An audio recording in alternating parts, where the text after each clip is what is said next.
This podcast is brought to you by Free Buddhist Audio, the Dharma for your life. Our work is funded entirely by donations from our generous listeners. If you would like to help us keep this free, make a contribution at freebuddhistaudio.com/donate. Thank you, and happy listening.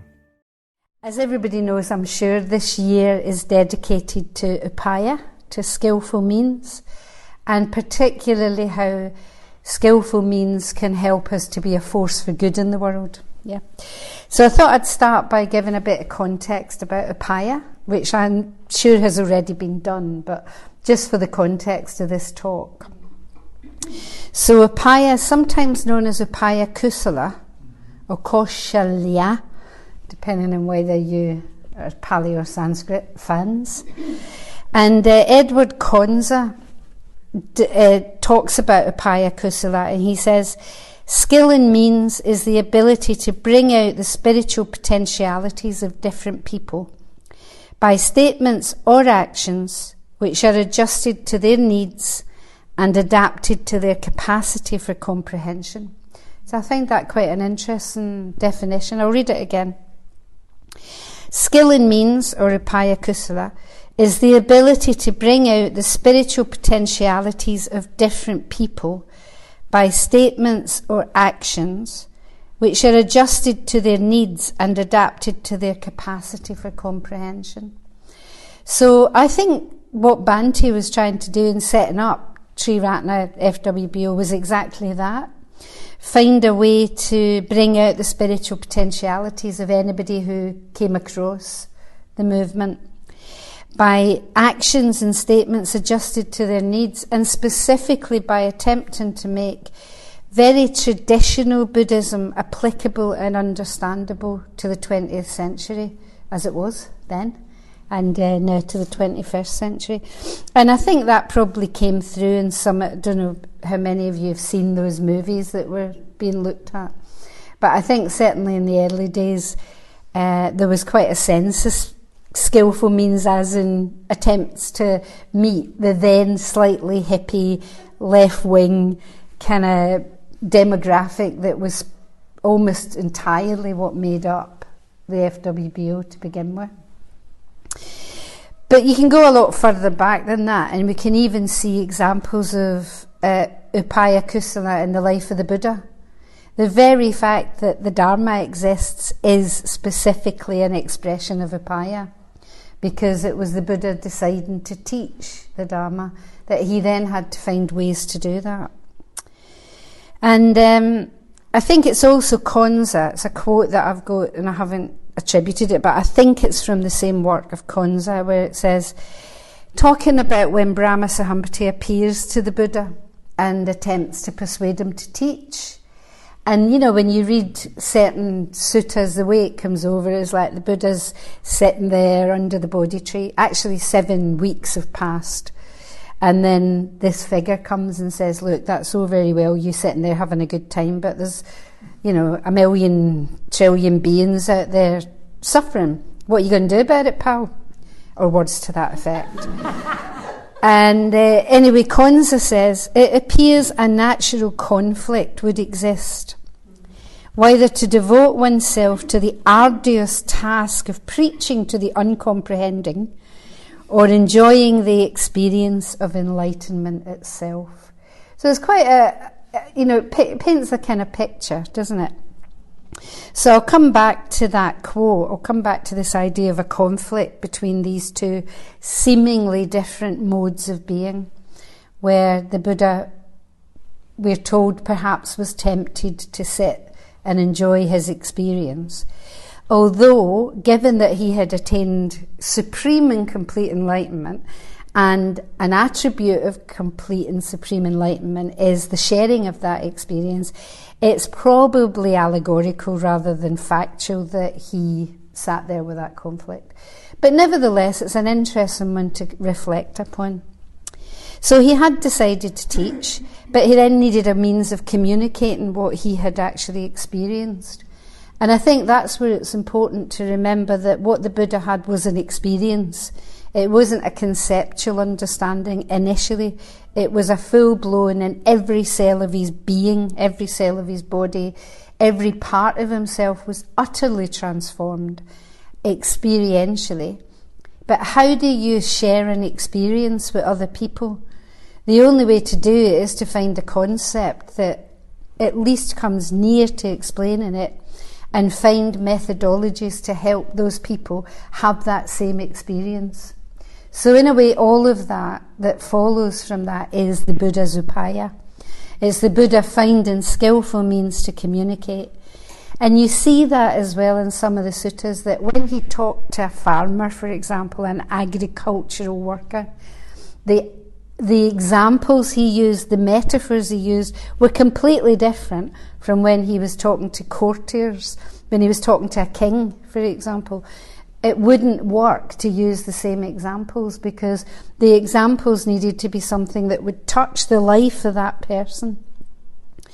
And I was thinking, when we were just talking through in the library before about the early days here in Glasgow, and when I came along in October 1977 to what is now the community in the West End, which at that point was about to be inaugurated as the Buddhist Centre. And the guys, it was all guys, the guys that were teaching spoke the same language as me. And by that I don't just mean that they were mainly Glaswegians, but they actually came from a similar political background, a similar kind of in the streets and in your face kind of background. So in a way I heard the Dharma in a language that worked for me. And I often wonder how I would have got on if I'd gone, if I'd been in London and gone along to one of the centres there. I mean, I might have, because the Dharma might have overcome those kind of conditioning aspects, but it was certainly an easier route in for me to hear the Dharma being taught in a Glaswegian accent and using examples that came from the Communist Party or came from a background that I either shared or could relate to, And I remember like Danavira giving a talk which was all about growing up in the tenements in the East End, and it was like I'd been there, not in the East End as it happened, but I'd grown up in a tenement, and the language that was being used and the examples that were being used were completely familiar to me.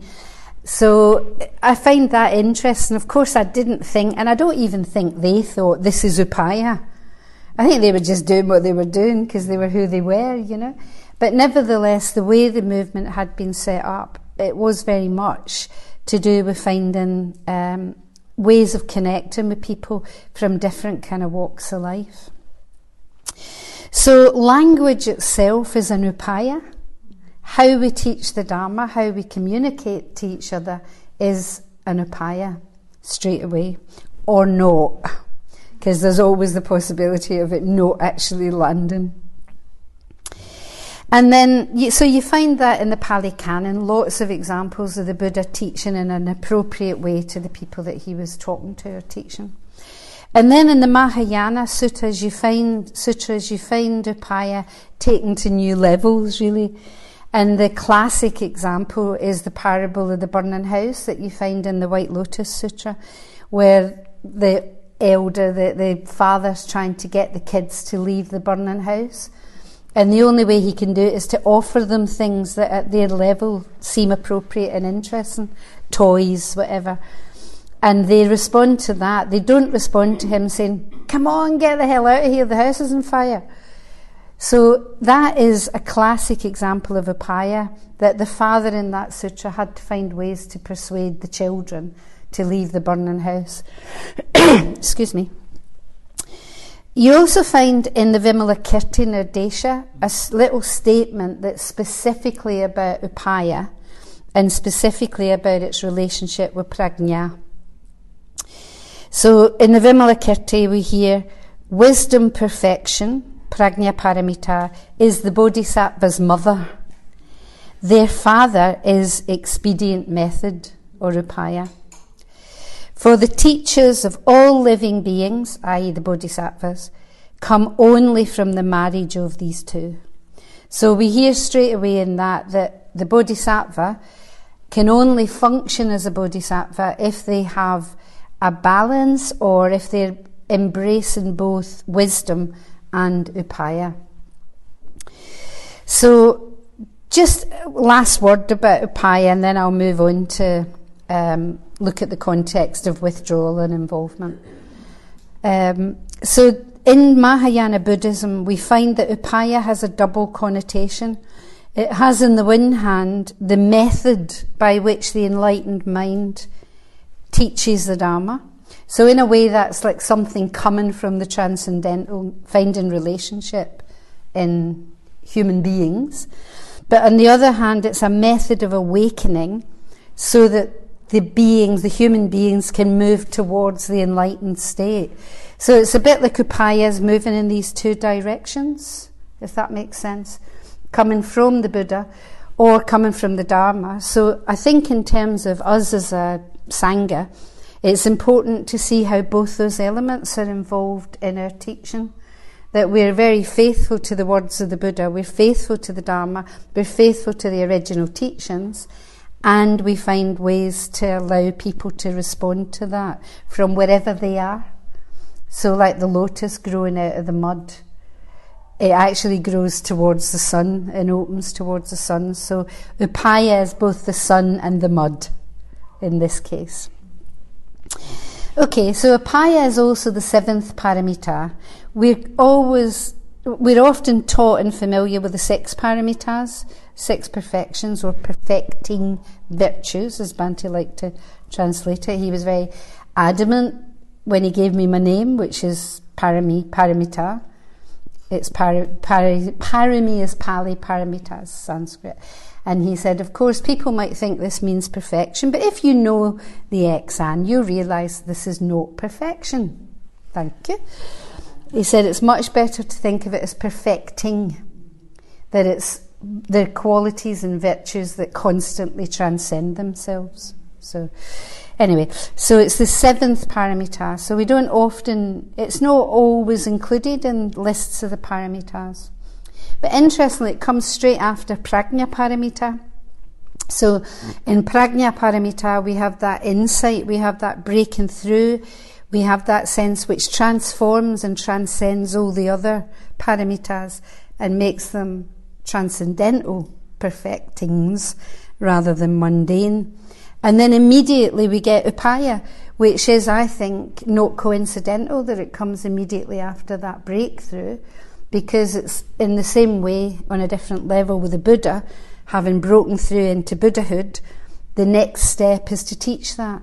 So in the same way as we break through into levels of insight, as we break through into deeper and deeper understandings and awakenings, the next thing to do is to work out what to do with that and how to bring it into the world. So as we know, the paramitas are the establishment aspect of the bodhicitta experience, yeah? So you remember that the bodhicitta has two aspects, absolute and relative. We'll leave aside absolute for the time being. The relative bodhicitta has two aspects. It has the aspect of aspiration, which takes form of a vow, and it has the aspect of establishment. So for example, Shantideva's work, the Bodhicharya Avatara, the first bit of that is his expression of his vow, and then you get the paramitas and how to establish that, how to maintain that experience, that vow. So the paramitas are all to do with that. They're therefore all to do with the rising of the bodhicitta. That it's in having had that experience, however minimally, however fully, that one then sets out on the road to establish that experience and the road to practice the path of the bodhisattva. So in the three jewels, Bhante Sangharakshita says, the will to enlightenment, the bodhicitta, is said to arise as the result of the coalescence of two trends of experience which are generally considered to be contradictory. Since in ordinary experience they cannot both be pursued simultaneously, we might call these the trend of withdrawal from the world and the trend of involvement in the world. Yeah. So this was the first time I'd come across this idea, was reading the Three Jewels. The Three Jewels was the first Buddhist book I read, properly Buddhist book. I had read Lobsang, what's his name, the one that was actually a plumber from Tooting, but from South London, but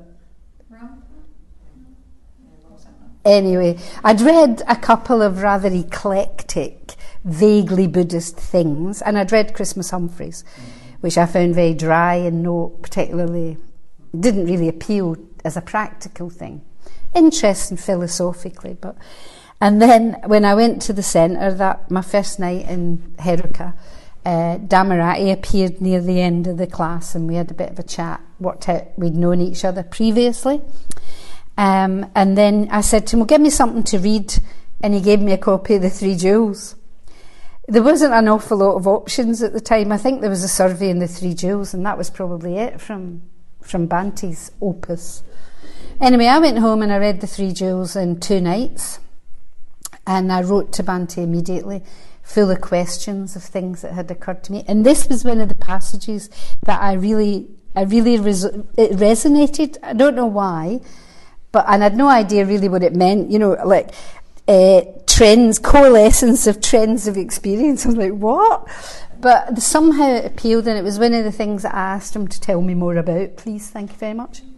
And he did. He actually responded, and we ended up having quite a lot of correspondence about The Three Jewels. Somebody told me afterwards that lived with Padmaloka at the time that he was so happy that somebody had not only looked at The Three Jewels but had actually read it enough to have questions, that he immediately I was very popular with Bhante. I think that was why, because I thought, oh, she's read my book. Anyway, so that's been something that's been there for me right from the start, this idea that there's 2 seemingly contradictory modes of being in the spiritual life. So I want to talk about both of them, but more I'm going to talk about withdrawal, actually, because I think tomorrow you're going to hear quite a bit more about engagement or involvement. So this withdrawal comes from recognising the faults of samsara. And I think probably we can all say we recognise the faults of samsara to some degree or another. Otherwise, we'd probably never have stumbled upon a Buddhist practice. Something propels us, even if we've come from a very satisfying life, in some level something's unsatisfactory and propels us towards exploration and finding out more. And one of the things that I think that happens is the more we practice the Dharma and the more we practice meditation, the more sensitive we become to those issues in the world, and the more sensitive we become to how utterly unsatisfactory it is, really. So there's a sense in which you don't want to be involved in that. And there's a positive aspect to that and a slightly less positive aspect, perhaps. And I think the less positive aspect is when you feel that you just need to cut off from everybody and everything to kind of protect this new sense of practice that maybe you're discovering. And when I say it's less positive, all I mean by that is it's not sustainable more than that it's negative. I don't mean it's negative. And I remember when I started to meditate, I was still living in a world where there was a lot of alcohol and a lot of drugs. And I very quickly realised I couldn't keep that up. That there was no way I could sit and chant the precepts. And I did this for a while, like on a Friday night puja, chant the precepts, and then Saturday and Sunday be stoned out of my box. It was like on some level I started to feel that just wasn't going to work, So there's even at that level, there's a sense of like I need to take myself away from this. In the end I had to take myself away and went to London because I found it hard to stay out of trouble in Glasgow, at least to begin with. Well, actually, maybe for about 10 years, something like that. I used to have this experience. I'd come back on the train to visit Glasgow, and it was almost like I'd left something in a locker at Central Station. I'd get off the train, and all my old habits would still be there somehow, because they hadn't really been challenged in the conditions that I was living in.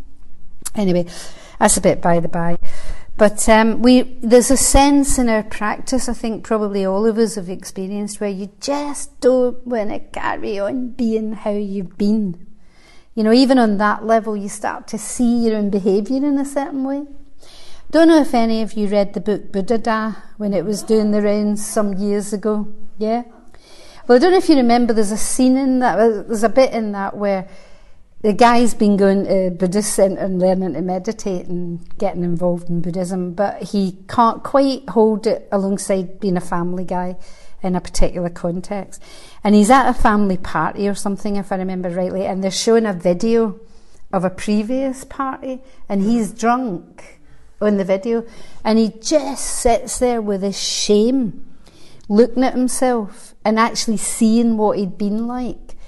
But at the same time, his friends and family are saying to him, you were much nicer then. You know, that you were fun, you're not fun anymore.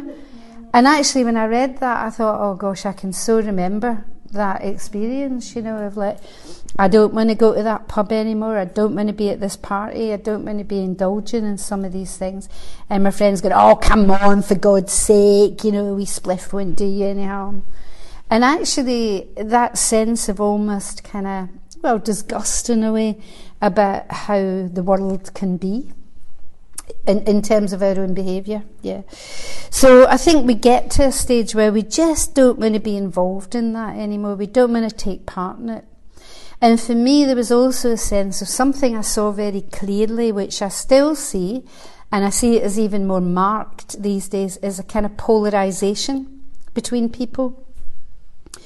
So there was a kind of polarisation politically, there was a polarisation between straight and gay, there was a polarisation in all sorts of ways. And I remember feeling like when I moved to London, it was almost easier to get away from that, because when I lived in Glasgow, I was quite embedded in some of those different polarisations, politically or the kind of slightly more alternative scene. And the other thing was everybody knew everybody. It was quite a small scene. So in a way, for me, I had to make a physical withdrawal to be able to kind of deal with some of the internal experiences that I was having. So I don't claim that this was full-blown nibbida, which is the word for withdrawal, but there was definitely a recognition that samsara was not going to give me what I was looking for. There's a song in that, isn't there? But anyway. So the word in Pali is nibbida, and it's often translated as disgust, which is a kind of interesting translation, but perhaps not the most helpful, because it's got connotations of like disgust. So it's got connotations of kind of like pushing away, whereas actually this experience of nibbida at its fullest, I think disenchantment's quite a good word for it actually, because you've kind of seen through, and you know that experience, once you've seen through something, you can't, or it's hard to unsee it. I remember when I was learning Spanish, thinking there comes a point where I can read things in Spanish and I was never going to be able to not know what that word meant, if that makes sense. And I think it's almost a bit like that. Like with spiritual unfolding, there's a point where in a way you can't ever really know, you can't forget that. I mean, you can do a lot to make yourself forget it, but if you don't do that and you keep on practicing, there is a way in which you just don't forget those experiences. And for me, that sense of nibbida came with a really deep weariness, almost a sense of like, oh my God, it's so hard work to keep doing the same things again and expecting a different outcome, which is in fact one of the definitions of insanity, apparently, to keep doing the same thing and expect a different outcome. But I remember meditating on a convention in Wyndham where Viveka was leading a meditation, a kind of Dzogchen type meditation, and there was a bit where she shouted. It's a kind of like that awakening thing. And actually when she did that, what happened to me was I had to lie down. It was like I was overcome with this sense of how utterly exhausting and futile it is to have an ego. It's just such hard work. And there's a sense in which what that practice is opening you to is a surrender in a way to a recognition of that But it was totally visceral. I had to lie on the floor. It was in a marquee in Wyndham. I had to lie on the floor for the rest of the meditation, and then I thought, I don't know if I can ever get up again. I don't know if I can ever put myself back together again in a particular kind of way. I did, obviously, and probably in more ways than one. Found a way of bringing myself back together. But it did really touch into that deep weariness that samsara is just not worth the bother. Something like that. That was really quite strong. So nibbida, or disenchantment, weariness, withdrawal, comes in the spiral path. We find it in the spiral path, and it comes straight after Yata Bhuta Jnanadasana, or knowledge and vision of things as they really are. So that's where that disenchantment comes from. And it's important to think about it in that term, I think. So it comes after an insight into the dissatisfactoriness of samsara.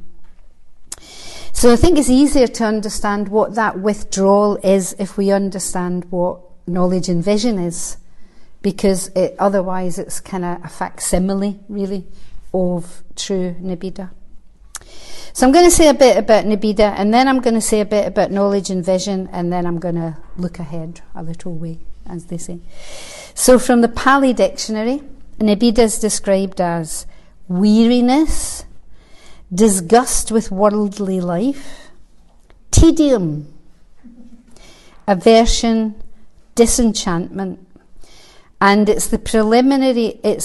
nibbida is of the preliminary and conditional states for the attainment of nirvana.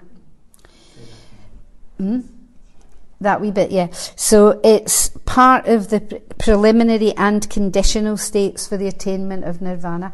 So it's part of the preliminary states in that it's still on the spiral path, but it's part of the conditions because at this point the spiral path has turned and we're on the transcendental path.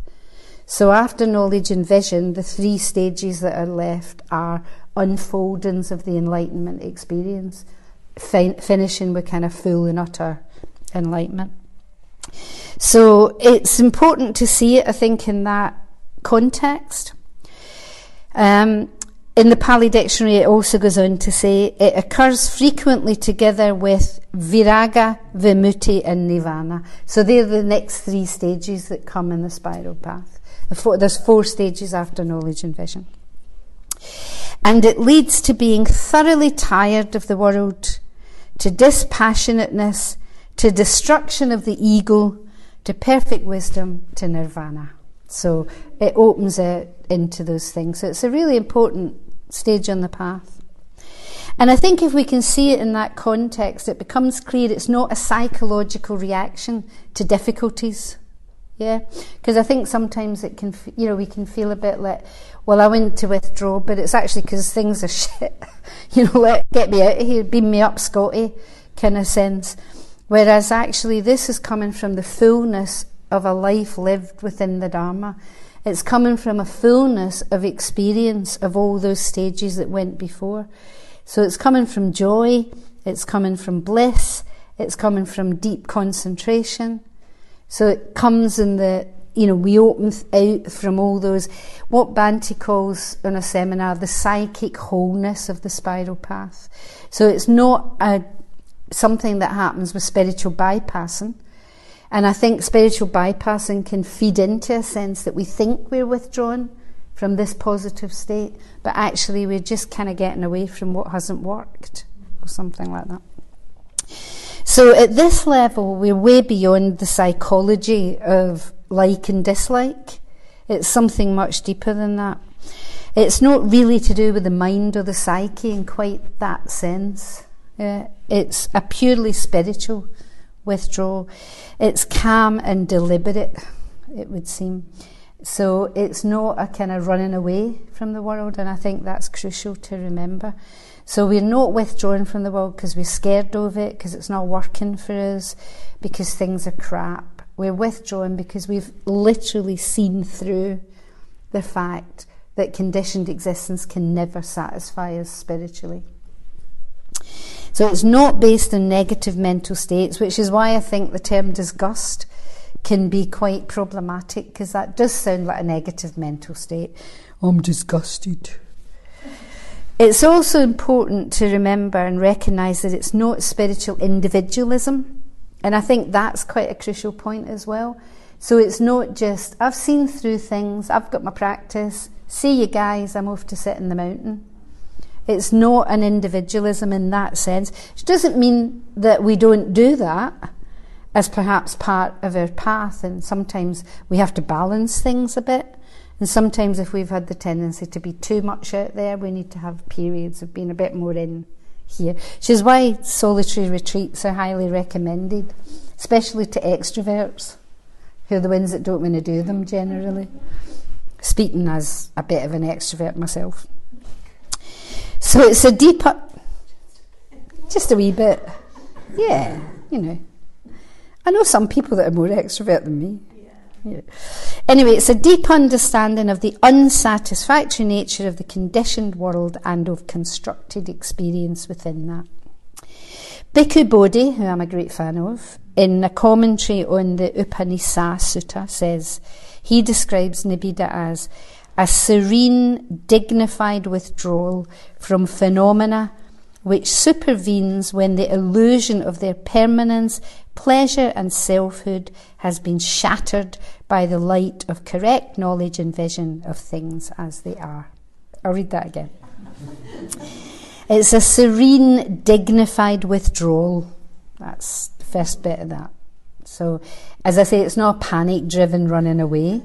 It's a serene withdrawal, which was not what I was doing in 1978, I have to say. It was definitely not a serene... It was like, oh my God, get me on a train! So, but then you're withdrawn from phenomena, the phenomenal world, the conditioned world, and it supervenes, or it happens, it overcomes our attachment to the phenomenal world when the illusion of permanence, pleasure and selfhood have been shattered by the light of correct knowledge and vision of things as they are, which is why it comes after that stage. Yeah. So basically what that's saying is it's a serene and dignified withdrawal because we have seen through the limitations of conditioned existence. So I'll just say a bit about knowledge and vision, since that's where this experience of shattering of the illusion of permanence, etc., comes from. In knowledge and vision of things as they really are, in that stage in the spiral path, we've broken through the first three fetters. Yeah, that's one way of describing that experience. So the first three fetters, just to remind you, are self-view or self-belief, doubt or indecision, and a dependence on moral rules and religious observances as ends in themselves. Yeah. So if you're not familiar with this, I highly recommend Bante's talk, A Taste of Freedom, which he gave, I can't remember when, the 80s sometime. And in that he talks about those three fetters in terminology that's perhaps a bit more obvious. Like he talks about the self-view, self-belief as habit. He talks about doubt and indecision as something else.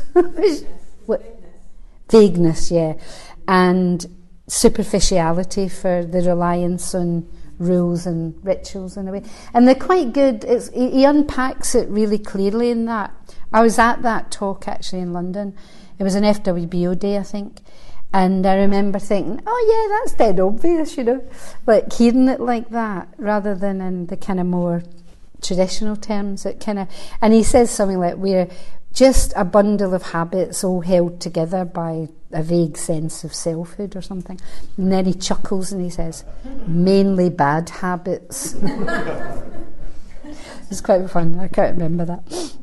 Anyway, so those three, doubt and indecision, is not a genuine questioning about things. It's not doubt in the sense of, I really want to explore this before I'm able to put my heart with it. It's more that kind of like, oh, I don't know, I don't think I can do that, I'm not sure about that.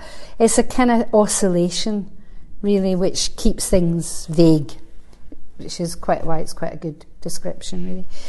And their dependence on rules and religious observances, again, superficiality is quite a good way of thinking about that, because it's easy to think, hey me, I'm a good Buddhist, look, you know, I do this and I do that, but actually we're staying on the surface of it, not actually deepening that experience. I'm sure nobody here would ever fall into such a trap, but anyway, the most crucial in a way in terms of nibbida is the self-view or self-belief, because knowledge and vision helps us to see into that and realise that what we consider the self is nothing but a construction, come together through conditions and circumstance and constantly changing. So it's a seeing through of the three lakshanas in relation to the self. Yeah. So realising that what we consider to be permanent, or what we'd like to be permanent, is in fact impermanent. The substance that we think we have is not anything but a coming together of conditions and circumstance, which will change and at some point will cease to be held together. And the unsatisfactoriness of attempting to live as though those things were not true. So the three lakshanas. The truth that all conditioned existence, including me, is impermanent, insubstantial, and utterly unsatisfactory when it comes to it. So it's in dependence upon this knowledge, this seeing through the self, this breaking through of this false belief of the separateness of me to other, that withdrawal arises. But it's not the end of the path. As I said before, there's another few stages to go. And it's interesting that the next one is sometimes called dispassion. Yeah. So having recognised, this is Bhante and the Three Jewels, having recognised the true nature of conditioned things and finally withdrawn from them, the mind has now reached a stage where they are no more able to disturb or move it than the soft clouds nestling on the lower slopes of the Himalayas have the power to shake to its foundation the lofty peak. So he's describing how with that stage of dispassion, the worldly winds no longer blow. Yeah, we're able to keep a serene continuity on the path without being thrown by anything that might come at us. It's a lovely image. You know, the clouds still come and touch us. It's not that we're not in the world anymore, but there's a serenity to all of our experiences. And this gives rise next to liberation, vimukti. So there's a sense that as we turn in the spiral path and there's a withdrawal from a belief that samsara can satisfy us, there's a dispassionate ability to actually sit with whatever comes, and eventually that leads to freedom. Liberation. But of course, it's liberation for all beings, it's not just liberation for oneself. Which brings us to the second trend in our experience, which I'll say a bit less about. Involvement. This represents our concern for living beings. And so we want to move away from all the things of samsara, but as we do that, one way of thinking of it is we become more sensitized to the sufferings. We almost, in terms of, say, Avalokiteshvara, we hear the cries of the world even more strongly as we withdraw from it. So paradoxically, the more we're able to have that sense of serenity, withdrawal, freedom, we're actually able to really take in the suffering of the world. So we want to pull away, but our insight grows and we recognise that we can't pull away, that there's a suffering world out there. And you could say, so this trend of involvement is aided by the practice of reflecting on the sufferings of sentient beings. In the withdrawal tendency, we reflect on our own sufferings and the dissatisfaction of samsara. But in this trend, you go beyond how they affect me to how samsara affects all beings, because we've liberated ourselves from the false sense of separation. So we can no longer consider it's possible to sort out my suffering, because my suffering is inextricably associated with, connected with, tied up with the suffering of all beings. There's that image of Amitabha. Is it Amitabha? There's a painting of Amitabha at the doorway to liberation. And that you see the doorway to nirvana. But he can't quite move through it because at the same time he hears the suffering that's coming from the world. So the Bodhisattva sits in that place. The Bodhisattva recognises that withdrawal cannot happen without an appropriate response to the suffering of the world. And we can easily reflect on suffering. I don't really need to do a big spiel about suffering. We all know it personally. We see it all around us. You know, not just in, you know, it's people close to us, we can see suffering in them. Even people that are fairly happy, there's often something that's causing some dissatisfaction. You know, recently I've heard of, in the last 6 months, so many order members have died.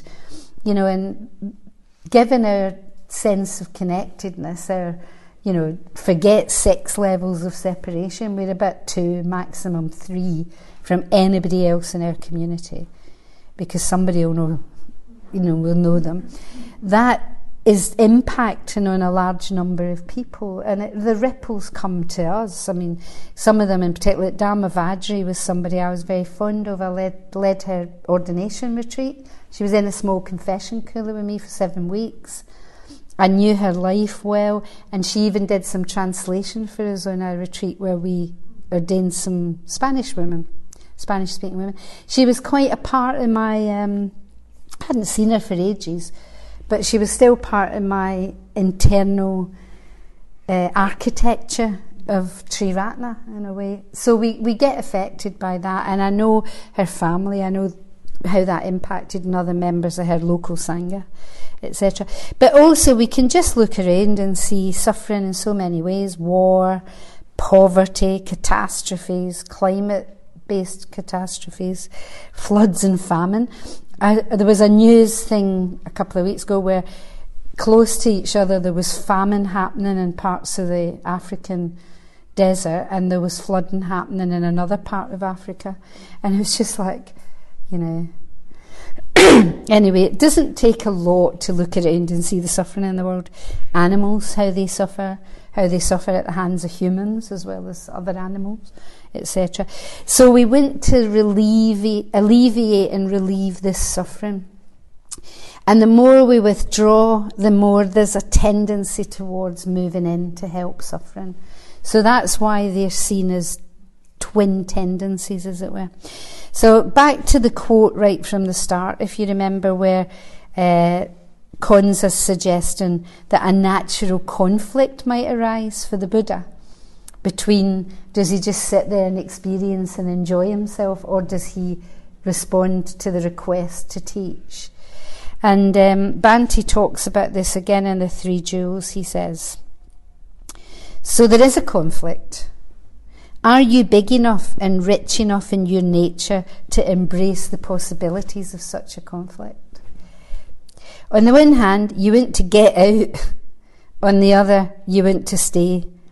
Of course, the easy solution is to simply choose between them. There are some people who will withdraw into spiritual individualism, private spiritual experience. There are others who remain in the world without much spiritual outlook at all. And this is the important part. But although these trends are seemingly contradictory, both of them must be developed in the course of the spiritual life. The trend of withdrawal may be said to embody the wisdom aspect of our practice. The trend of involvement embodies the compassion aspect. I'll just briefly remind you, some of you will have heard me saying this before, about my 2 aunties, my Catholic nun-aunties. I've talked about this in talks here before, I remember. Anyway, when I was wee, I had 2 aunties that were nuns. I was from a very devout Catholic family. One of my nun aunties was in an enclosed order behind the grill. This was in the 50s and early 60s. And we only ever saw her at Christmas and Easter, when the whole family could go and visit her behind the grill. I thought this was magic. There was something very attractive to me about that. You know, like taking yourself out of worldly rubbish. And she always she was beautiful actually, and she always had this extraordinarily serene expression, and she looked at least 15, 20 years younger than she actually was. And there was something about that was actually very attractive. My other auntie, the nun, was a missionary. She was a medical missionary in Africa. And she used to come home and visit my granny, who I lived with. And she'd tell us all these tales about the medical mission, and I can't even remember what bit of Africa she was in. And I used to sit there, I was about 6 or 7, and think, oh my God, I want to do that. Jesus, please let me become a missionary nun. You know, and I remember thinking, well, I wanted both of them, but you couldn't have both. And it wasn't that my withdrawn auntie, my, behind the grill auntie, didn't care about the world. Because actually her belief and the belief of the convent was that everything you did in prayer was for the sake of the world. It was you interceding directly with God to actually alleviate suffering. So it wasn't like they were, but in actual fact you could only do one or the other. Now, to my great relief as a Buddhist, you don't have to choose. In fact, you're encouraged by this to do both, to withdraw and become involved. They're very interlinked. We can see it as meditation and action. We can see it as wisdom and compassion, but they're not a polarity, and that's the difference. They're not two things that work against each other. And I think it's in the Three Jewels, Bhante talks about them as thesis, antithesis, and synthesis. So you've got one way of looking at things and a completely opposite way of looking at things. The only way to work with that is to go above it in a way and find the synthesis of both those trends. And that, my good friends, is the Bodhisattva path. That is the arising of the bodhicitta. Because the bodhicitta, we're told, arises when these two tendencies come into seeming conflict, and a bit like two magnets that are kind of pushing each other away, until wham, we manage to break through that. And this breaking through that seemingly contradictory conflict is nothing less than the arising of the Bodhi heart, the awakening of the Bodhi heart, the opening of the Bodhi heart, because the Bodhisattva needs to withdraw from the world, needs to renounce attachment to worldly things, so that they can then alleviate the suffering of other beings. We need both in life. I think in our individual spiritual life it's important we have periods of withdrawal and periods of involvement. I think as a movement we need both. I'd like to see both more strongly developed within Triratna. I'd like to see more viharas, more possibilities of long retreats, more possibilities of people practicing to the depth that they can. And frankly, I'd like to see a bit more social action. So in a way, as a movement, we can offer that seeming conflict in one beautiful package known as Triratna, known as a force for good in the world. Yay! So, I think I'll just finish by saying the ultimate upaya is the Bodhisattva path. The experience of prajna and upaya coming together. And just to finish with the calling on some bodhisattvas to help us, because it's always good to have the mythic involved. We have on the one hand Manjushri with his sword, able to cut through the false views, cut through that sense of self. But we have Avalokiteshvara with his 1,000 arms, and hopefully soon we will have our Avalokiteshvara Rupa, symbolising that wisdom does not mean to cut off from the world, but it means to take the plugs out of our ears and actually hear the cries of the suffering of the world. Thank you.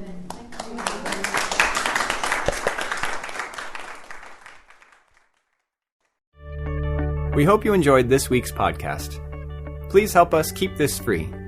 Make a contribution at freebuddhistaudio.com/donate. And thank you.